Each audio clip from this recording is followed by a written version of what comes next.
On May 12th, 2017, something unprecedented happened. In the span of a single day, over 230,000 computers across the globe went dark. Victims turned on their machines and saw this. A ransom note. Their files? Gone. Encrypted? A demand for $300 in Bitcoin.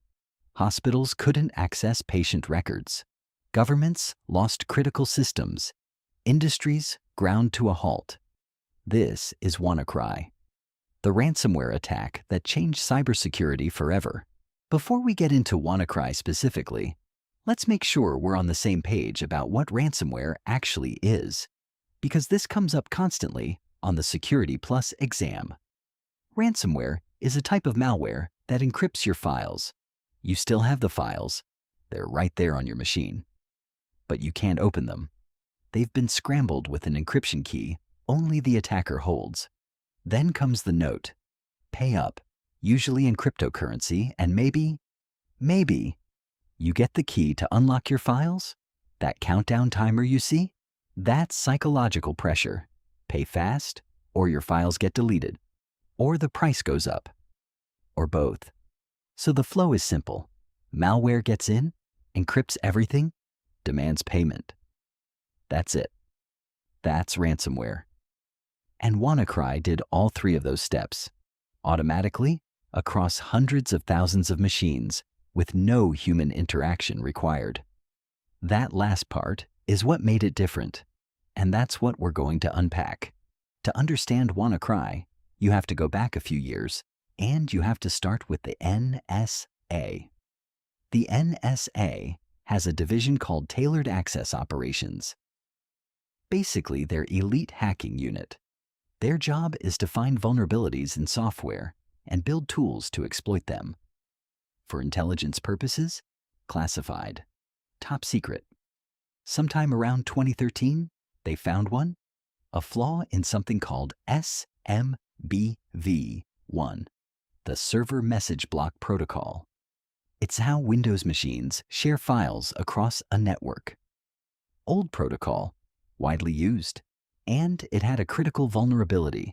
The NSA didn't report it to Microsoft. Instead, they built a weapon out of it.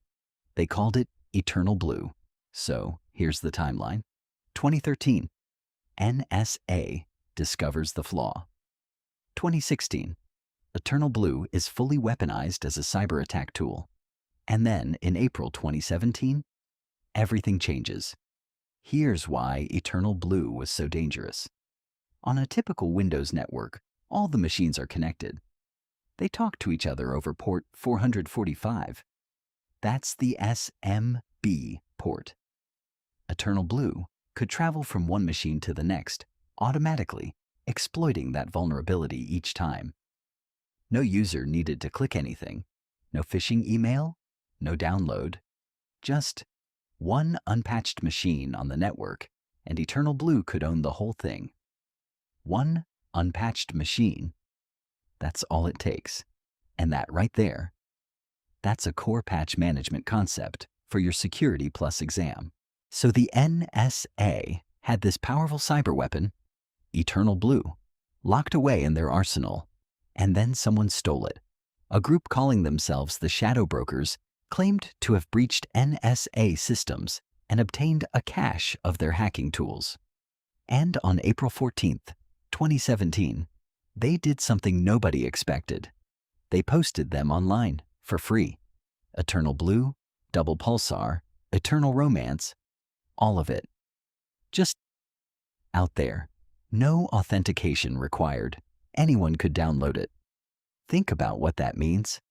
Before the leak, EternalBlue was a classified weapon in the hands of one of the most sophisticated intelligence agencies in the world. After the leak, script kiddies, criminal groups, nation-states, everyone had access to the same weapon, and 28 days later, someone used it. The fuse had been lit. 7:44 a.m. Friday, May 12th, 2017, Asia Pacific. The first infection? WannaCry hit a machine, encrypted its files, and then immediately started scanning. Port 445. looking for other vulnerable Windows machines on the same network. And beyond. It wasn't waiting around. It was hunting. And here's the thing about a worm.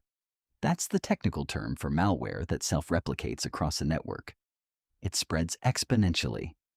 One machine infects 2. 2 infect 4. 4 becomes 16. Within minutes, you don't have an infection, you have an outbreak. This is a worm. It spreads itself. No clicks, no emails, no human error. On your Security Plus exam, know the difference? A virus needs a user to execute it. A worm spreads on its own. WannaCry was a worm that delivered ransomware. That combo is what made it catastrophic.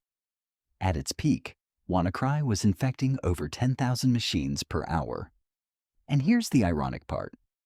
It only collected around $140,000 in ransom. For the scale of damage it caused, that's almost nothing. Because the goal wasn't money, it was chaos. 150 countries, 230,000 machines. One day. I want to take a minute here because it's easy to get lost in the numbers. 230,000 machines sounds abstract. So, let's talk about what this actually looked like on the ground, specifically in the UK's National Health Service. 80 NHS trusts were hit. 6,912 appointments were cancelled. And that includes cancer referrals, outpatient appointments, routine surgeries. 19,000 appointments missed across all affected trusts. The final cost to the NHS alone? An estimated £92 million. But here's what those numbers don't capture. Hospitals went from digital records to pen and paper overnight. Staff couldn't access patient histories. Imaging systems went down. Ambulances were turned away from A and E departments because the hospitals couldn't safely take new patients. Some patients were diverted mid-emergency. This wasn't a data breach. Nobody's credit card got stolen. This was a ransomware attack that put real patients at real risk. And no ransom was paid. Not a single NHS trust paid up. The damage was done anyway. The NHS was just one piece of this.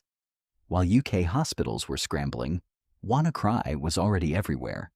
150 countries in under 24 hours, 230,000 machines encrypted, an estimated $4 billion in global damages. The victim list reads like a who's who of global infrastructure. Telefonica in Spain, FedEx in the US, Deutsche Bahn, the German National Railway, Boeing, and perhaps most ironically, the Russian Interior Ministry. The attack hit Russia's own government. Nobody was safe. No sector was immune. No sector was safe. Now here's where the story takes a turn. Because while WannaCry was spreading across the planet, a 22-year-old security researcher in the UK was sitting at his laptop trying to figure out what it was. His name is Marcus Hutchins.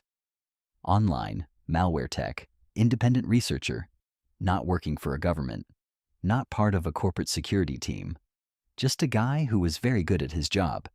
He was reverse engineering the malware, pulling it apart to understand how it worked, when he noticed something strange. WannaCry was making a request to a domain name, a long nonsensical domain name that clearly wasn't a real website, and it was unregistered. Marcus did what any curious researcher would do. He looked it up. The domain was available, so he registered it. $10.69, probably expecting to monitor the traffic and learn something about how the malware was communicating. What actually happened was something nobody expected. WannaCry had a built-in check. Before encrypting a machine, it would ping that domain. If the domain didn't exist, if it got no response, it would continue spreading and encrypting. But if the domain DID exist and responded, it would stop completely. It was a kill switch, accidentally discovered, accidentally activated. The likely reason it was there? Anti-sandbox protection. Malware analysts often run malware in sandboxed environments that fake internet connections. The domain check was probably meant to detect that. If everything resolves, you're in a sandbox. Stop executing. The shadow broker's leak took a sophisticated weapon out of context, kill switch and all. The moment Marcus registered that domain, new WannaCry infections dropped dramatically. Within minutes, from 10,000 per hour to near zero, $10.69. That's what it cost to stop one of the most damaging cyber attacks in history. Marcus Hutchins, 22 years old, acting alone, the accidental hero of the internet. After the dust settled, the question everyone wanted answered was, who did this? Attribution in cybersecurity is hard. Attackers hide behind VPNs, proxies, compromised infrastructure. But sometimes they leave fingerprints. Security researchers at Google, Symantec, and Kaspersky all independently noticed the same thing. Portions of the WannaCry code were nearly identical to tools previously used by a group called Lazarus Group, a threat actor with known ties to North Korea. The evidence pointed in one direction.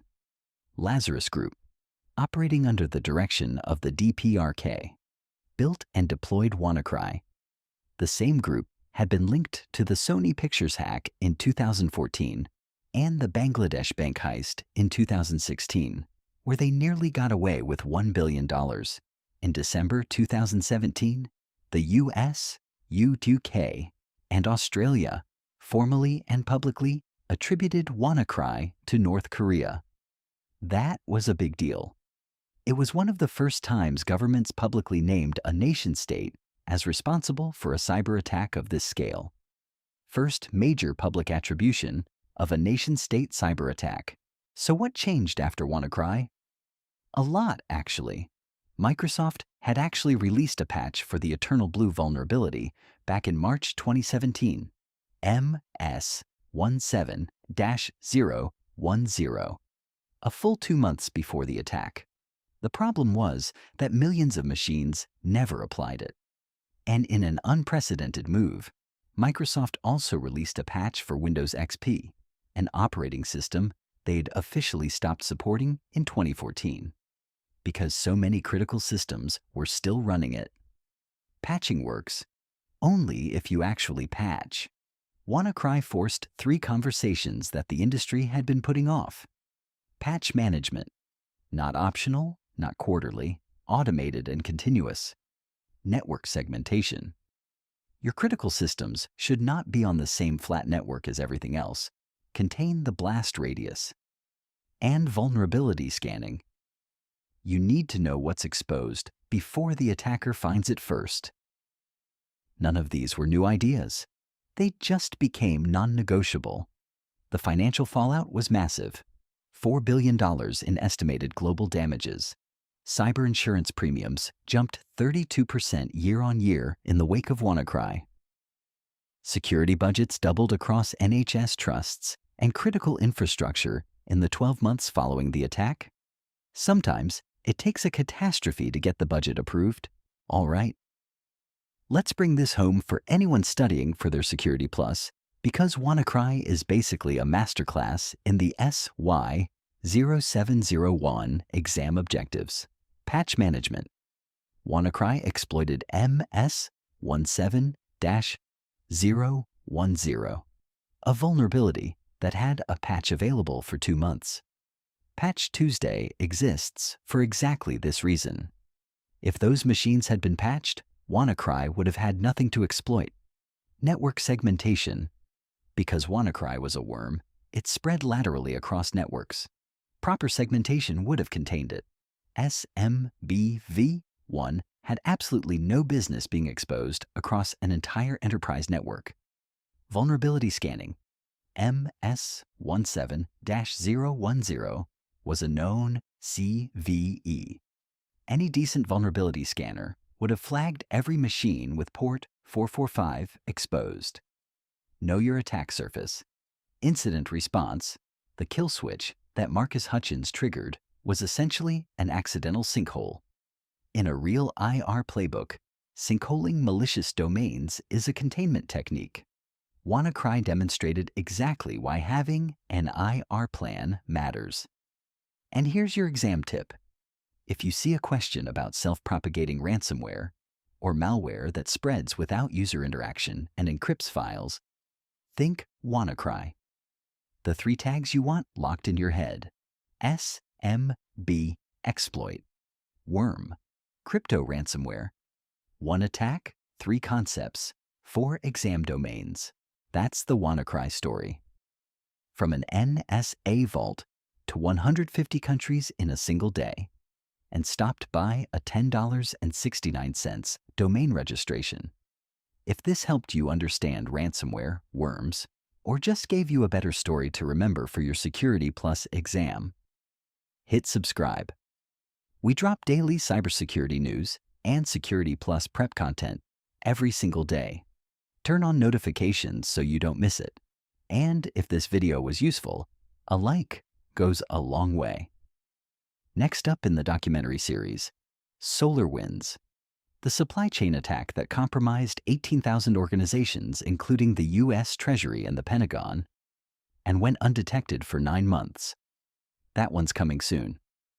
I'll see you there.